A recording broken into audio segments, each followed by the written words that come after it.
Bago natin umpisahan ang ating trabaho sa buong araw, syempre, ang pinakaunang gagawin natin ay magpapaganda. Naglalagay ako ng cream sa aking mukha para naman maging shiny-shiny at saka medyo puti-puti yung ating mukha. Kasi yung cream, yun ang tinatapalan niya yung mga butas-butas sa ating mukha, para mga pores-pores sa ating mukha. Ayan, tapos pagkatapos maglalagay ako ng ano yan, foundation. Kasi ayoko maging parang sobrang maputi kasi kapag cream lang. Kaya may foundation din.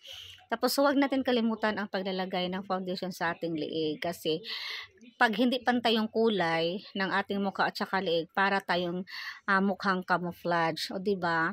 Hindi maganda tingnan. Pagkatapos maglalagay tayo ng eyeliner sa ating mata, dahan-dahan lang baka matusok yung mata natin, o 'di ba? Nagpapaganda kasi yung eyeliner. Tapos may nabili akong eye shade. 60 pesos lang yan sa online. Ginagamit ko yan araw-araw. Ayan, nilalagay natin sa ating mata para maganda naman tingnan. Kamay lang ang ginagamit ko, hindi ako gumagamit ng mga ano yan, ng mga pang gamit sa pag-shade. Of course, gagamit tayo ng mascara para sa ating eyelashes para maganda tingnan yung super black na black yung eyelashes natin at saka curve na curve. Then, may eyebrow gel din ako para sa aking kilay, 'di ba? Kilay is life. Ang kilay talaga, guys, ay nagpapaganda sa ating mukha. Kahit hindi ako maganda, pero madadala yan sa kilay, o 'di ba? Charot. Ganyan talaga ang buhay, no? Ayan, pagkatapos natin magkulay-kulay sa ating eyebrow gel, maglalagay daw tayo ng kulay brown in between sa ating nose para naman ma-enhance ang ating nose para medyo kunyari matangos-tangos, o 'di ba? Parang maluloko natin yung ang mga viewers natin. Kunyari mataas ang ilong natin. Alam niyo naman yung ilong ko, parang nasagasaan ng pison. Ayan na.